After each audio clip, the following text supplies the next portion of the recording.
Say a very good morning to Mr. Shaun Cairns. We've had him in studio, well, not in studio, we had him on the line making his way to the studio. And so we had the honor and the privilege of meeting Shaun. Shaun, thanks for your time, buddy. It's so good to chat to you virtually via StreamYard. Yes, thank you. Thank you. Once again, it's good to be on the show. Hopefully I'll be live in the studio soon. Brilliant. So, Shaun, we don't have a lot of time, so let's get straight into it. We're starting off a series that's going to be every second week around this time about the natural farmer. And you're going to give us some top 10 things to do before starting your vegetable garden. Go for it, Shaun. Well, great. Lovely hot summer days are here, and when better to start planting an organic garden? So I think now is the perfect time to be planting.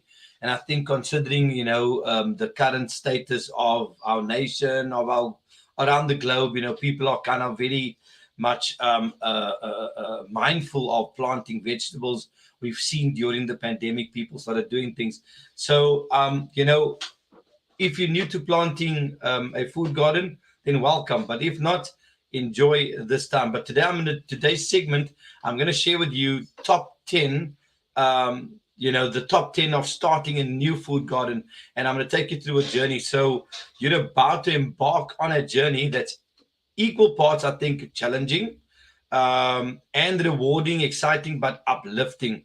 So well, number one, what is the first thing to consider when starting a new garden? That is light. You've got to make sure that most fruits and vegetables need adequate light. So, most of them will grow best in about, say, 6 to 8 hours of sunlight. Throughout shading, in hotter climate days are good. But I think when you're growing vegetables like tomatoes, green peppers, anything with a fruit, you want to kind of try to achieve 6 to 8 hours of sun.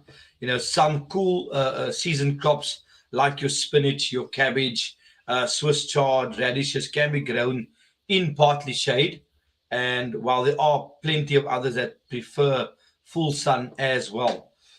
What you also want to do, step number two, is that you want to try to locate a source, your plot, that when you select a plot, it needs to be close to the water. So, install water barrels where you can collect water, keep it close to a source. I know that most projects, even out there are many people listening today that have community garden projects, and that the first thing you need to look at is one, the sunny location, but two, make sure you've got water, because without water, the garden will not be able to survive. So water is a key component of that. Secondly, is that we should look at lavishing our soil with love. And how do we do that? So we basically got to nourish it with organic matter and organic fertilizer, including good compost, well-rotted manure. Most manures are well-rotted down for at least 6 months before applying it, because we see fresh manure could contain weed seeds. It can harbor disease, and it may burn plants due to the very high nitrogen content. So letting it stand for a while, and people always say, "Oh, but I've got chickens. Can I take my chicken manure out of the garden? I mean, out of the pen and use it in my garden?" I would say no. Let it stand for about 3 months at least.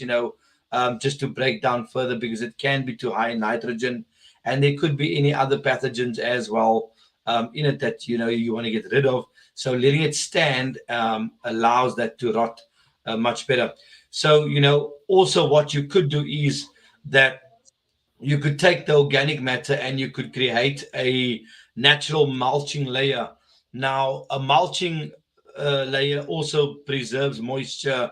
Also, where water is limited, you want to basically use that to kind of preserve the moisture and keep the soil cool as well. And in winter, it also works because it keeps the soil nice and warm. But what we could also do, Jonathan, is that I like to call it the natural compost layer, but we'll speak in detail about it in the next couple of shows, Yes, please. focusing on the natural compost layer, because I think people that is the key, That is, the method we used to use when I was farming. And I think over time your soil structure will improve. And I like to Yeah, say that the soil is like a savings account. You are investing into the soil, every month, and eventually you find that it starts building itself, and it gives back. So it it's gives almost like back. compound. It's almost like an interest bearing Yeah, account. compound interest. Yeah, There we go. Eventually, at some brilliant. point, your compound interest works for you, and that's That's where it. you want. That's where you want to get the soil. You want to Yeah, get to the soil to a level where it's fertile enough. You've built it up. You've brilliant. invested. So that's Brilliant. what I'm saying. Sean, sorry, I Yeah. got to jump in there, Sean. Sorry. Sean, from Seed to Harvest, we can see that you're passionate about what you're talking about. Sean, let's just wrap it up right there. Where can people find out more about Seed to Harvest? Well, what they can do is they could go to our website, www.seed, the number 2harvest.co.za, or they can WhatsApp us on 061 582 2459. As easy as that. Sean, thank you so much for your time this morning, buddy. We look forward to chatting to you again. Some great advice already. And I love that analogy of that the soil is like an investment. You got to save, you got to put money in, you got to put, well, not money, but you got to put things into it so that it yields a harvest in the future. Sean, great chatting to you, and thank you for your time. Have a Thank you, good Jonathan. weekend. Thank Thank you. you.